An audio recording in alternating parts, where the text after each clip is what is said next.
So the stars aligned. Kenneth helped us get this started with looking at the Nebraska curriculum and Alabamizing, I guess that's the right word, to adapt it to our needs, to where everybody was comfortable. And the Board of Nursing decided that the medication assistant certified was something that they felt comfortable offering in the state of Alabama. Kenneth's going to talk, I'm sure, a little bit about what the actual curriculum looks like, but it's about 100 hours, 60 classroom and 40 clinical. So I just really want to brag on the Board of Nursing, the community college system, the Nursing Home Association, people coming together. To me, it's a real example of what we need to get this state started. It's a good example of what Alabama Works is designed to do. Just to let y'all know, we've currently graduated our first MACs. We're really excited about that. They have to take the MACE exam, which is their way to, I guess, prove that they are ready to go, up and ready to go. So we're starting to integrate those into our nursing homes.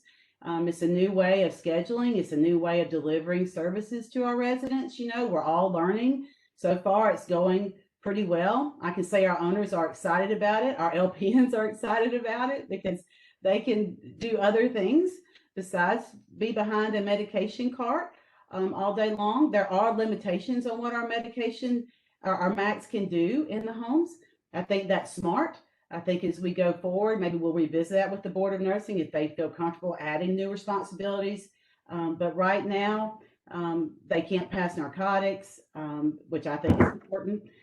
They can do some PRN distribution. That was recently, and they can do vaccinations. That was recently approved as an emergency rule by the Board of Nursing. So there's some things that have been added on their plate a little bit, but we're taking it slow and seeing how this goes. There's actually legislation that Senator Coleman Madison is carrying this session that brings the MAC designation underneath the Board of Nursing. In other words, they'll be permitting / licensing them and overseeing them. And we're very comfortable with that. That's something we wanted. We felt like it was needed. I'm hoping that passes this session. I think it just gives it even more legitimacy instead of it just falling under our nurse's license that is supervising them. These people will have their own deal with the Board of Nursing. I'm very excited about it. We're going to hopefully push that through this session. I would also like to say that the Board of Nursing, if you want to know more about MACs, what they can do, actually look at the rules that establish MACs, you can do so through the Board of Nursing's website. They've created this really handy webpage that you can go in and see what the steps are to gain certification, see what the rules are. Peggy Benson has also heard, not just from nursing homes, but from the hospitals, that staffing is a problem. I think we all know that, everybody on this call, and has come up with other ways to possibly help with staffing needs. She created something she shared with different healthcare providers. I'm very grateful for the work that Peggy has done. And I'm also very grateful for what Kenneth Kirkland has done, because the community colleges helped endorse and helped come up with the curriculum for this program, that's what really put it over the edge with the Board of Nursing and gave everybody the comfort level they needed to know that these people would be well trained, because the course is offered, like I said, through the community colleges. So you had that validation there. I don't want to just chat on and not see if there's any questions, or Jindy, see if there's something I did not cover. Let me know if that was everything you needed me to go over today. No, I think that is. And like I said, we're going to go to Kenneth and let him talk a little bit about the community colleges and particularly the ones, you know, who are offering it, how they're offering it. We both posted the link to the Board of Nursing page that talks about the MAC program. So feel free to look at that in the chat. I also need to remind you, will you please sign in the chat? Because I know several of you, like we said, are in another region outside of our workforce region, and I would love to put you in contact with who you need to speak with as far as resources to upskill employees if you're interested in doing that type of thing. Any other questions for Christy? Like I said, she is bouncing back and forth between us and the legislature this morning, so I want to make sure if you have any specific questions for her, that you go ahead and ask them before we move on to Kenneth and then to myself to talk about funding. Jindy, can I add one more thing? Because I know Absolutely. many of my nursing home folks are on here and I'm glad they are. I know that, and I know Kenneth can probably speak to this, and it's probably some of the questions Kenneth's going to get, is they're really trying to encourage their community colleges to go ahead and roll out the MAC training program. COVID kind of COVID made things difficult for all of us across all of our sectors, including the community colleges. And each community college kind of has their own fiefdom, I guess. I don't mean that in an offensive way, but they're all independent. And so I encourage you, now that y'all see Kenneth's face up there, my nursing home people that are listening, Kenneth's a good resource for us. And if there's a college that we really want to work with, maybe just ask Kenneth some questions today if you have specific things you're dealing with. So that's the end of my comments. And thank you, everybody, so much. Thank you so much, Christy. We surely do appreciate all the work you've done, and I would reiterate that too, as she's talking about, nursing homes, hospitals who are on the phone. If there are specifics that you have for training and all, I'm happy to help connect you with a community college that is near you. Within our Region 5 footprint, we have 5 community colleges. We actually have 7. If you count Ingram State and Marion Military are both in our jurisdiction, if you want to say. But we have, just so that you know who is in our region before I toss it to Kenneth, working east to west, Southern Union, Central Alabama Community College, Trenton State Community College, Wallace-Selma, I left somebody, Chattahoochee Valley, they're our most east. Chattahoochee Valley Community College. So those 5 are wherever it's close to you, that's who you would be talking with. But for now, let's go to Kenneth, and Kenneth, fill us in on what you would like us to know. Sure, and good morning, and thank you, Christy, as always, for your help and assistance with this. And I'm going to highlight a little bit of what Christy said, that the great work the Board of Nursing done or has done up to this point, in not only creating that website but bringing the right people to the table to get this done. I don't know that I've seen anything like that before in other areas where we were, it may be an employer in a college trying to, and then having to go to the state. And so this time it kind of took that state level approach right out of the gate. And so there's some give and take that comes with that. But I think the medication aid overview that I just wanted to provide today is, the first thing to know is this is not necessarily a new program to the state of Alabama. MACs have been in existence in Alabama for several years with our mental health assisted living, or those SAILS communities, where it is independent living, but they have MACs that are implemented there. And so that's held through the Department of Mental Health. And so in working with the Nursing Home Association and the Board of Nursing, we've expanded their practice area to the remaining sectors in healthcare. And so when we're talking about this is 100 hours of training. 60 of that is done in a classroom, and 40 hours of that is done through supervised clinical training. And in every conversation I've had, either with owners, with faculty at the college level, or even other statewide partners, I've had a few members of legislation reach out and ask some questions. This is not intended to replace LPNs. If anything, this is intended to help provide some help to those LPNs and other nursing staff out there that are under stress right now, and that are being worked to the point that several of them are contemplating leaving workforce.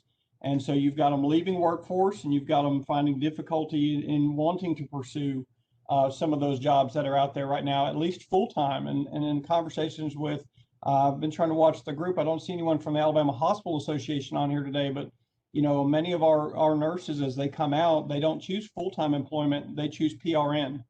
And so there's some goals there that, really trying to encourage that full-time employment is safer than trying to choose that PRN. And as I hear students tell me, test the waters.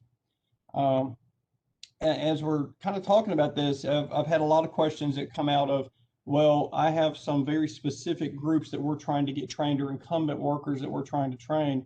And when we came to the table, and Christy can jump in at any point too, we really tried to shoot for who's the largest groups of individuals that we can get trained all the way across every sector of what we do in the community college. And so that's not only traditional students, but that's also being able to offer it through dual enrollment.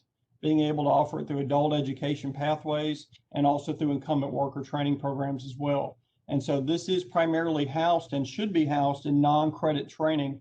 However, in areas where, maybe we want to put this up and do this through dual enrollment, we're able to do that through dual enrollment as well. And so Christy alluded a few minutes ago about the MACE exam.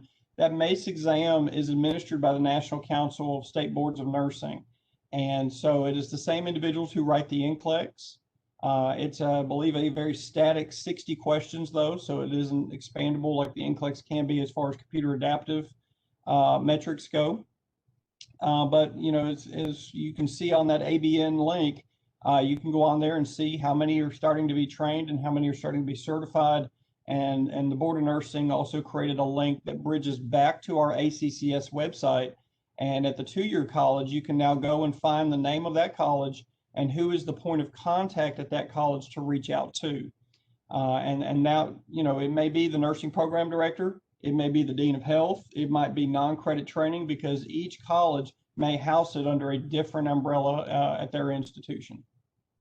And so, other than just listening to me talk all day, I'd love to answer any questions that you might have, because I think that might help you more than just kind of talking about this program over. Don't be shy.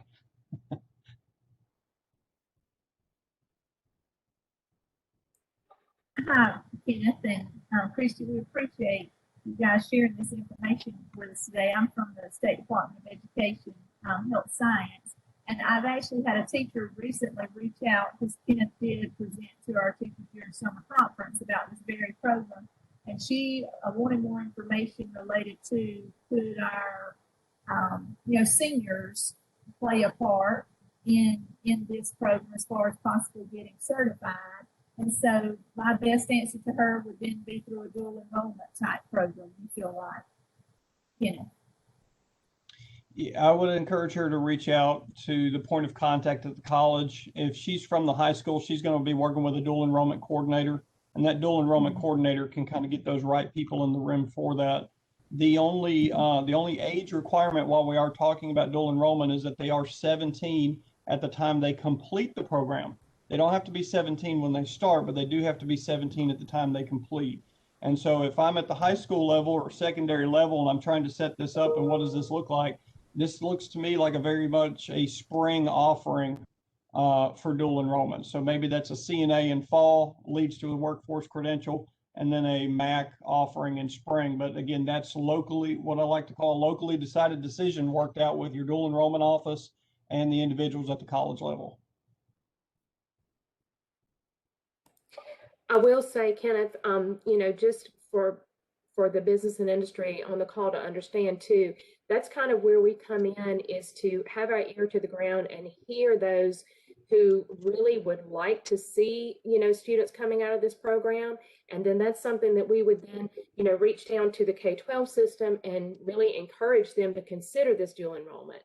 It's driven, everything workforce is driven by business and industry, obviously. But I can assure you that the K-12 system and the community college system are here to serve you. I mean, that's what we're doing.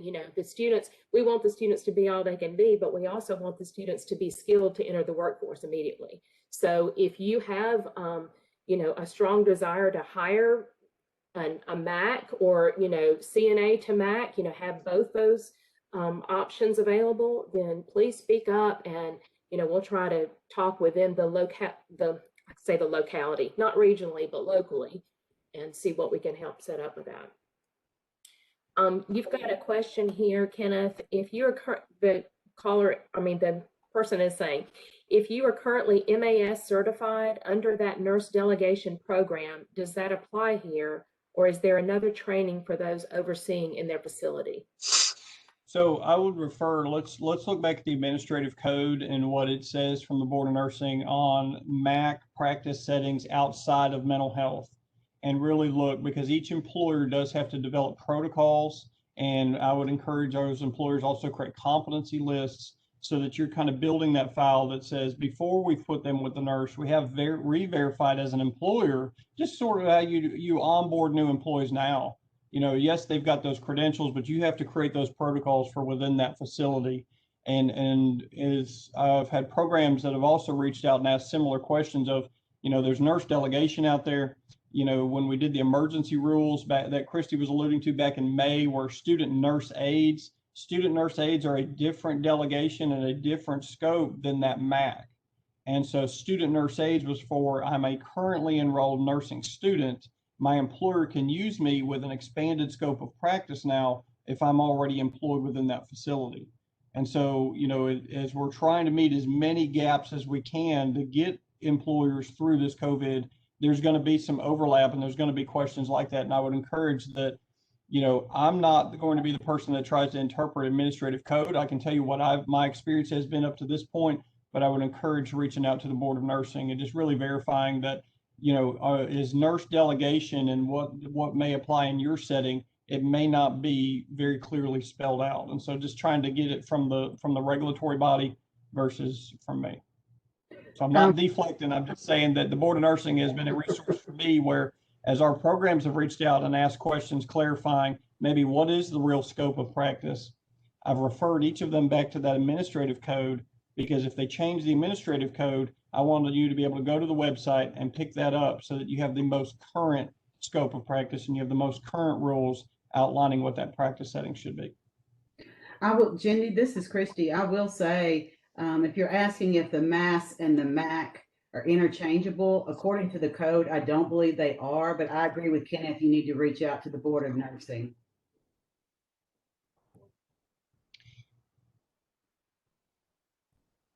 So I believe the last question, Jindy, that you may have asked me was what colleges are offering this program currently? And that is where I would encourage that you reach out to those colleges on that ACCS landing page for medication aid, because much like interruption to workforce, it's also very severely interrupted higher education.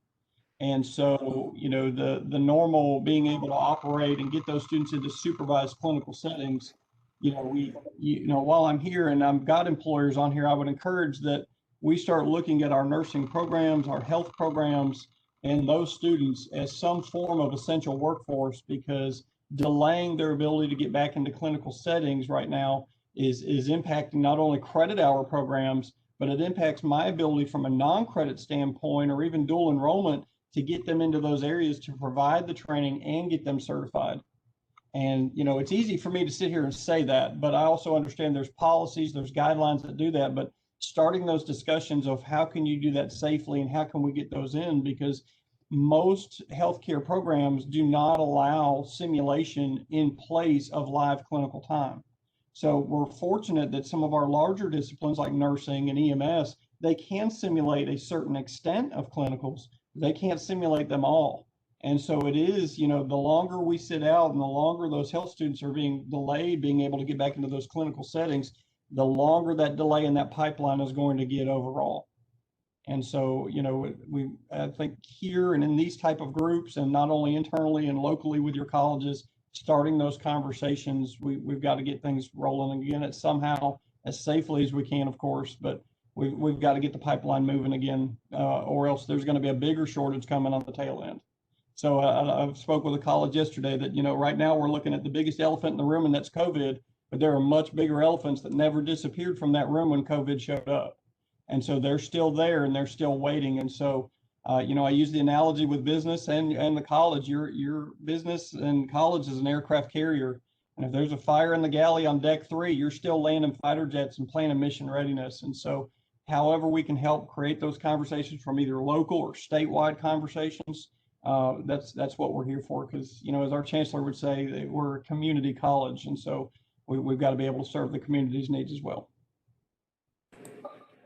Absolutely. I would echo that, that we do have to get moving again and see how we, like you're saying, we had a tremendous need. When you were saying elephant in the room, I feel like the elephant just continues to eat and get fatter and fatter, while we sit through COVID. So we've got to, address it somehow, whatever it's going to be, and the quickest way we can. I do want to kind of recognize, I don't know the easiest way to do this, but for those of the community colleges who are on the call in Region 5, I know I see Danny Perry, I see Rhonda Davis, I've seen several. You might want to just put in the chat you know, a little synopsis, like we have the MAC program, we use it in this way, you know, whatever kind of synopsis, or just put your contact information so that if someone is in our region, they can easily contact you. As I said, I'm happy for you to contact me and I'll put you in touch with them.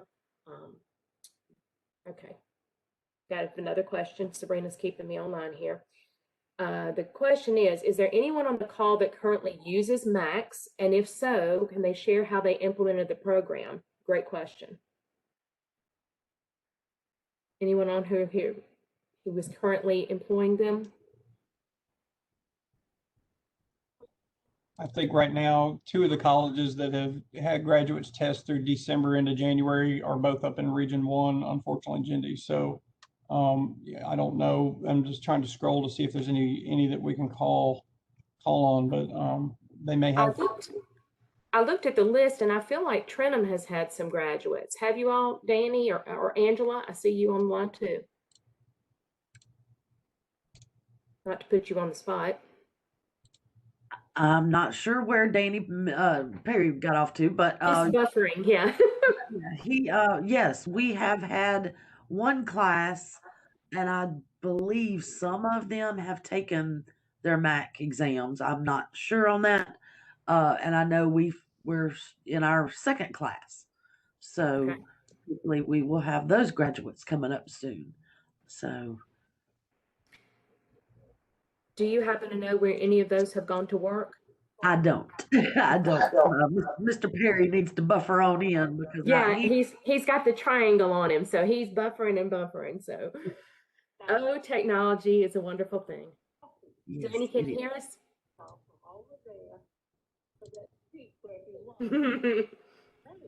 I do know that there's some of our homes, like Kenneth said, up in North Alabama who have started using them. And if anybody wants to contact me, this is one of our nursing homes specifically, I can maybe put them in contact with their folks up there that kind of mapped out how you use them on the floor, because I think that's part of it. This is just a new designation, and how do I roll them into my everyday,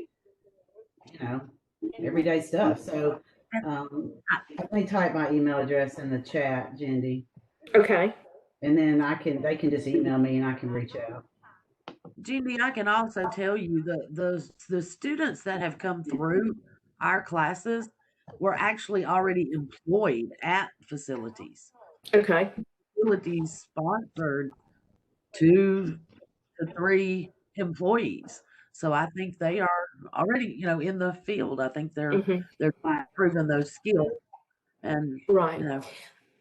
That makes me think of another question. Thank you, Angela. Christy, I know you and I have talked about pathway.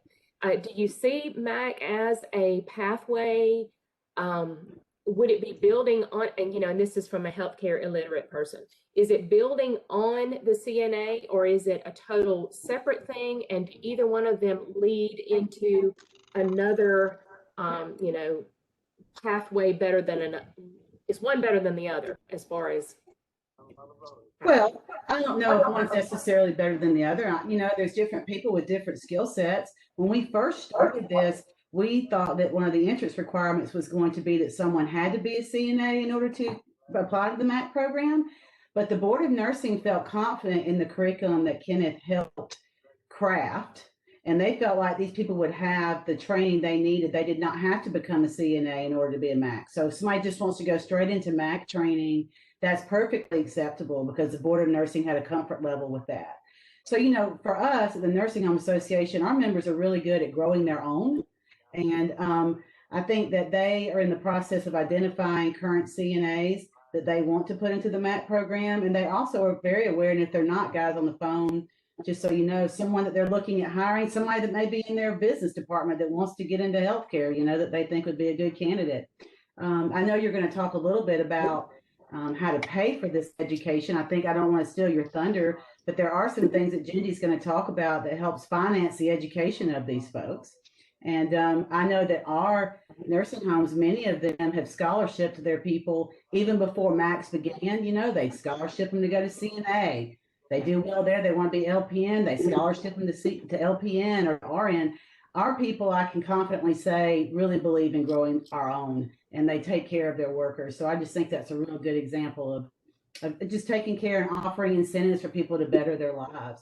But I do feel like this is a niche unto itself, and a medication aid will have a higher pay grade. I certainly don't want to speak for our homes and what they're paying them because I'm not sure, but I do know it's a step above the CNA, you know, in the career ladder, but it's not quite the LPN.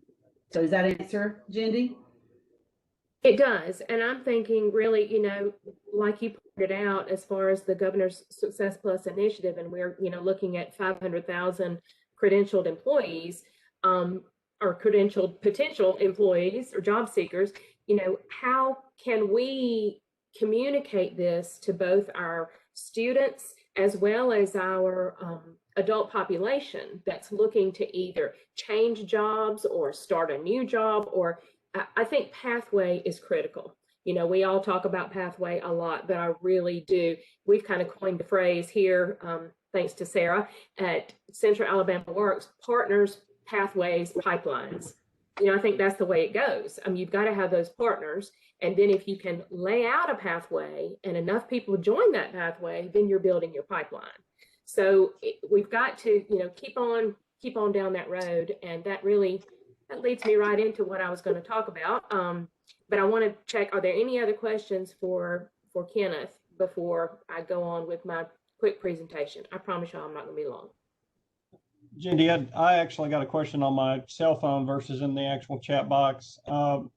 MACs are not intended for independent practice. And so this is very much collaborative, and that they are under the supervision of a nurse at all times. And so, you know, is there a limit to how many MACs can be under that nurse at one point in time? I don't know that we're there, but I think it's really kind of protocol driven. I would encourage that we not have 4 MACs to every 1 LPN. But also I know that, you know, different business models and different things going on too. So that's a very difficult question to answer, but no, they're not intended for independent practice at this time. And so, you know, and then you kind of hit it, they don't have to be a CNA because the job scope is completely different. And so an employer may say, we prefer they be CNAs before they become a MAC, but they do not have to be a CNA before they can be accepted into these programs. So. Kenneth, can I ask a question for clarification just for myself? With this new legislation, with the Board of Nursing taking them on and permitting them or licensing them, you know, so they don't fall under the nurse's license, explain. I understand what you're saying is that they still need the supervision of a nurse, but they can't have independent practice even with this legislation passing, right? Like, I want to understand the difference. I think right now, in what you're referring to, if I remember right, is probably Senate Bill 179. And I think, yes, the one that everybody's suddenly interested in. Because they're suddenly interested because there is another clause in there on nursing apprenticeship. And nursing apprenticeships will create temporary permits for them to practice starting after their second semester of nursing school is completed. They will be able to be nurse apprentices on the job in registered AOA apprenticeships, but we're not there yet. You're looking at administrative code that still has to be written to govern what apprenticeships look like for nursing students, and also what that looks like, because again, you're talking about apprenticeship time being PLA'd in lieu of clinical time and what settings, and we got a long way to go before we can get to saying that. And so that's probably why this is catching a lot of attention right now. Now, to get back to your question on MACs, you know, that administrative code is just a simple line that's added in there that says it allows them from time to time amend, revise, or add to administrative code governing to the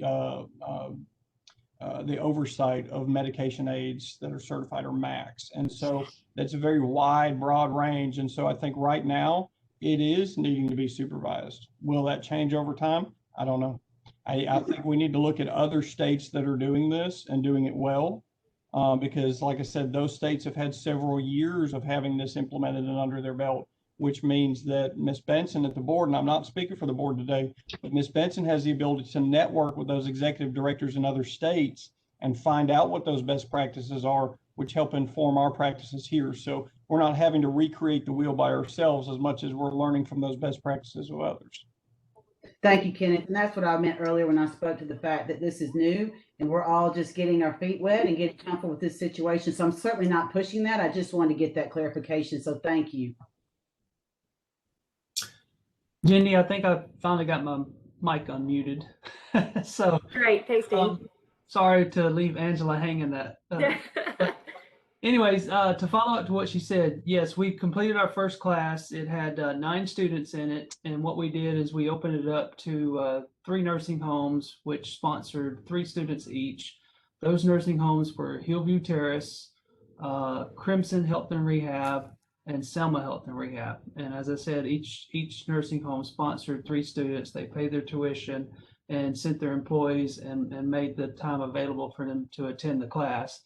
So they completed, and it's my understanding that the 3 students from Selma Health and Rehab tested this past Saturday. I've not heard the results of those tests yet. And I've not heard about Hillview or Crimson Rehab as far as their success rates yet. They were still trying to schedule their tests last I heard. But we are in our second class now, and those students will be starting their clinicals next week. And what I'll do is I'll here in a minute, I'll post our, Angela has done a great job working with our web developer, and we've got an excellent web page that lists all the information about our next class and what it entails. And I'll post that in the chat box if anybody wants to click on it and take a look at our web page relative to our math class. Great. And we also had in the comment, Linda Robertson said that they sent 4 to Wallace State. So it's being done around, and this is a great, I love when we network together and can talk to other people who have done that. Linda said 3 of the 4 are certified and working on the floor. The 4th is waiting to take the test. Great.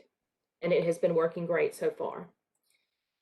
So if there aren't any other real questions right now, I'm going to flip over to my presentation, the last page of which I know you all want to hear, talking about how to get it paid for. But I know that there's a variety of people on this, and so I would be remiss if I didn't take time to kind of share what Central Alabama Works does.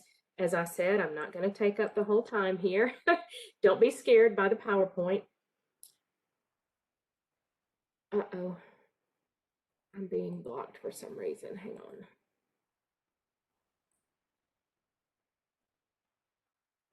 on. All right. Are we seeing?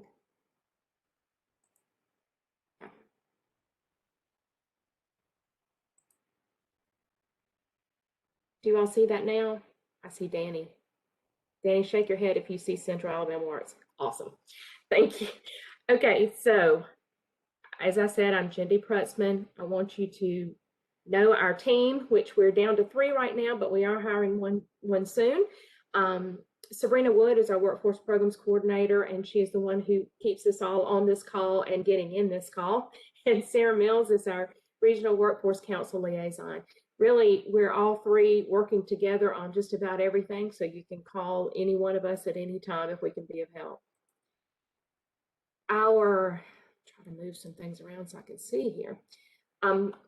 Again, our mission is we bring industry job seekers, training providers all together, students and training providers, to find solutions for workforce needs. These are our counties in our Region 5 area. I want to include this because this slide, and I'll be glad to share this PowerPoint as well with you all, but this shows the entire region and who would be the regional workforce councils in your region, where your county falls, all of that, contacts for everything. This would be the director and the liaison in each area. So happy to connect you with those people that you need. As far as business and industry, as I say, they are the driver of what we do, and we want to be a resource for them. We want to help them recruit a skilled workforce as far as connecting with qualified candidates that match your needs. And of course, we work with our local community colleges as well as career centers to link those prospective employees with you. We also are here to help strengthen your new and existing employees, and I'm going to talk more about this at the end, to give you the resources that you need to train and retain, or retrain and retain, and to work directly with all of our local and state partners to create these opportunities and possibly the funding to meet your needs. Sorry, I went too far. Among those things that we do with business and industry are what we're doing now, industry sector connections. We want to meet by industry sector so that we know, the challenges you're facing and what can we do to help with that. Of course, you've had two great people, Christy and Kenneth, who've highlighted here of how they've taken action on, something that's needed or an opportunity. It doesn't have to even be a challenge, but opportunity. One thing I know we'll be talking about in the future will be these healthcare apprenticeships that are coming down. Very complicated. I'm glad that someone as smart as Kenneth is dealing with that, but we will look forward to be in the mix of that, trying to help bring these apprenticeship opportunities to our organizations. Also, we invite you to participate in Regional Workforce Council meetings. We meet 4 times a year and really, report out on those workforce issues, what's going on in our region, that type of thing. Stay in the know. We have a monthly newsletter that we would love for you to be a part of, and we can put you on that if you so desire. And also, we push out all the resources from Alabama Works. You all may have seen a lot has been coming out lately about work-based learning. There is a series of webinars that have been coming out, so would love to connect you with those if you're not already connected. Let me go back on one thing. For business and industry, we operate from something that I call the Great Big Book of Resources. It's a red book. Looking around here because I usually have one on my desk, but it has every state, federal resource available as far as workforce. There are particular places around our state that have to do with training, particularly that in manufacturing, but invite you, we'll be happy to share that book of resources with you. And I'm going to talk from that book today. Although we always say we do not have a product, Central Alabama Works does not, sell you anything. We are a connector. We are an intermediary knowledge broker, if you want to be hoity about it. I love that term, so I have to drop it every now and then. But our programs, as far as programs, exist right now in the K-12 sector, or education sector, I should say.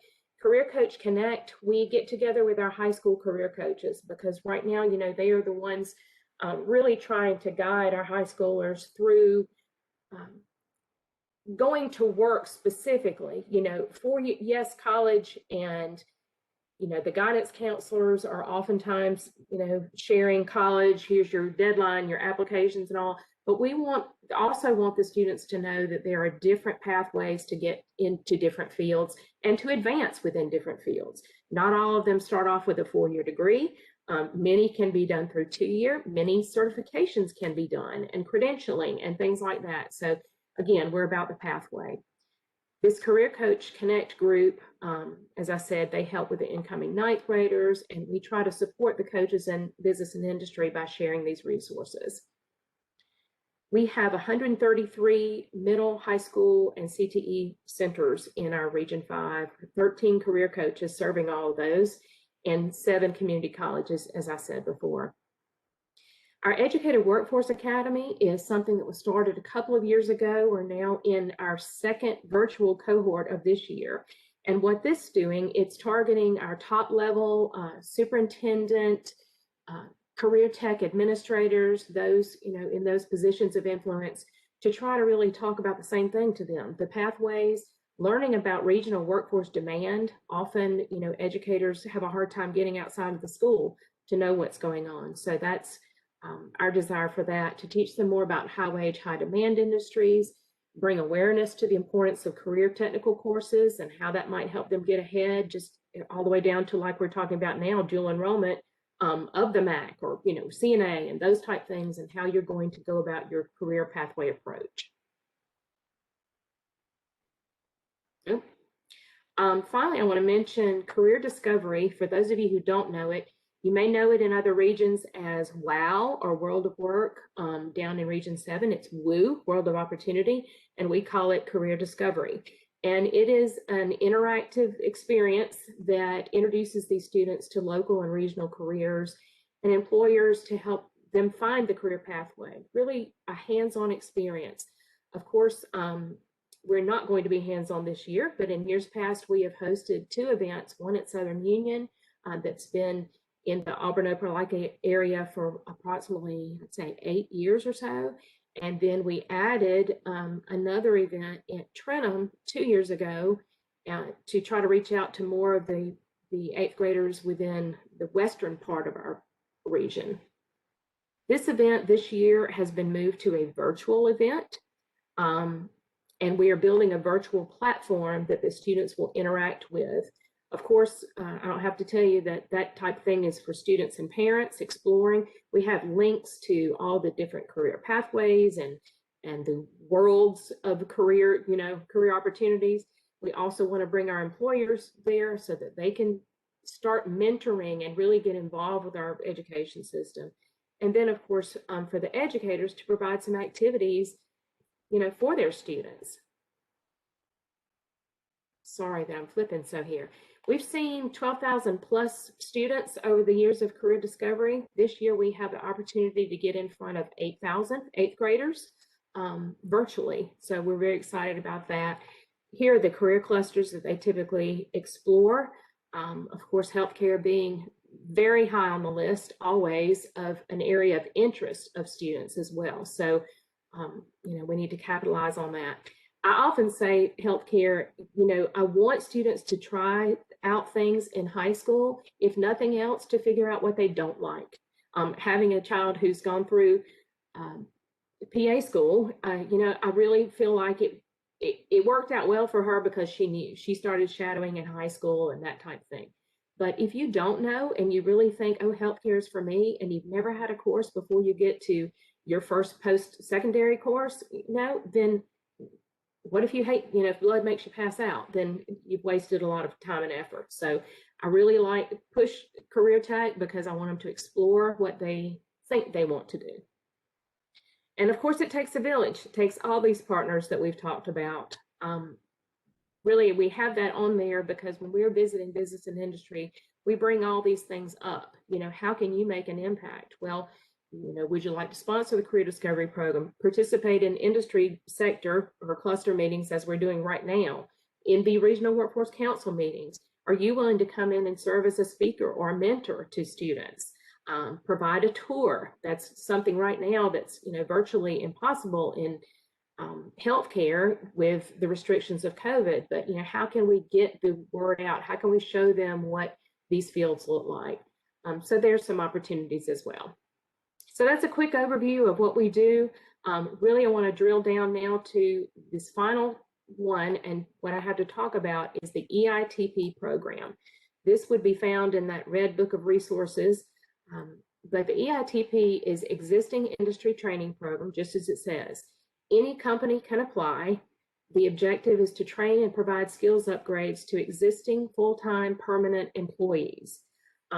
This would be say you do have a group of CNAs that you really think would benefit from the MAC certification. Well, you might apply to your community college. When they have that program in place, you can apply along with the community college. The community college helps you write this grant. The grant is then submitted to RWC as the Regional Workforce Council for approval and ranking, and then we submit it to the ACCS system. It goes to the Workforce Development Division of Commerce, who score it and recommend it, and then ACCS has the final approval. So I say this as a possibility of funding. This is our job to get this out there, to tell our existing industry that, we have these funds to help you. This is a state program. There's also a federal program called IWTP. Is that right? IWTP. Industry workforce training, but it comes out of the federal funds. But the funding for these $15,000 per company per project. Also, alliances of multiple companies can qualify for more per training project. I was asking Sarah Mills, our liaison, this morning about this. What would this look like? Let's say there are a couple of nursing homes. I see Danny's picture right here. I've only got 2 or 3 pictures. I see Danny. So let's say Trenum, has the MAC program. If a couple of nursing homes in the Montgomery, Bullock, area around there wanted to come in, but they don't want to send, 10 at a time, in order to help make a class or be more, efficient for a class time at Trenum, you might have 2 people, you know, from 4 or 5 nursing homes come together if they wanted to do it that way. So there are options. It is a dollar for dollar match. It can be in kind, for example, your employee wages and benefits, as well as your facility and materials, et cetera. So we would work with the community college on that. We are here to answer questions regarding that. I can share this with you if you need more information. But at that time, I'm going to stop. I feel like I've probably overwhelmed you, and see if there are any questions. Everyone glazed over? Now we're only at minute 52. We haven't even gotten to 60 minutes yet. I'm real snappy about keeping it to an hour. No questions? Jindy, would it be safe to say that for my nursing home members that are listening to this presentation, if they have specific questions, they can just reach out to you and you can guide them through that process? Absolutely. And for those members who are listening who are not in Region 5, again, I can guide you to that director, or I can share this and you can see, you know, who the director would be to help you connect in that area. And your PowerPoint presentation shows all those directors for all the regions, right, Jindy? Yes, ma'am. Yes, And ma'am. is that emailed to all the participants, that PowerPoint, so they'll have it? I So can do that. Will you do that? That would be probably make it easier on my folks. I surely will. Thank I'll you. be glad to.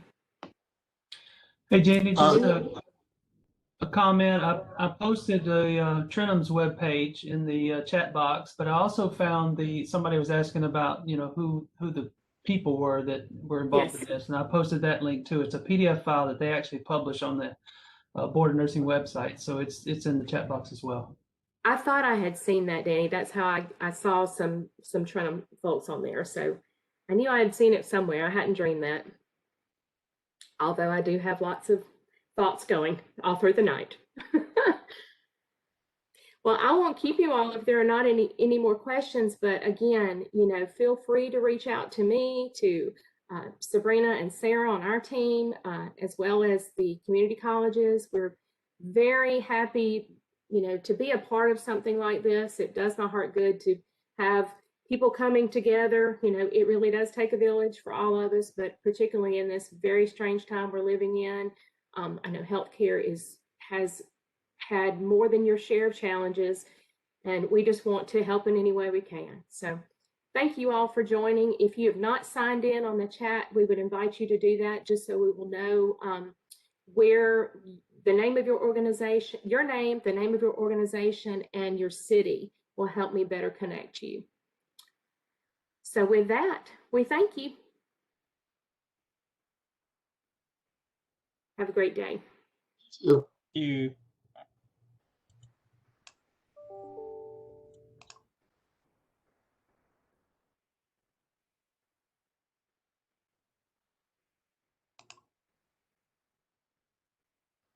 Thanks, Holly.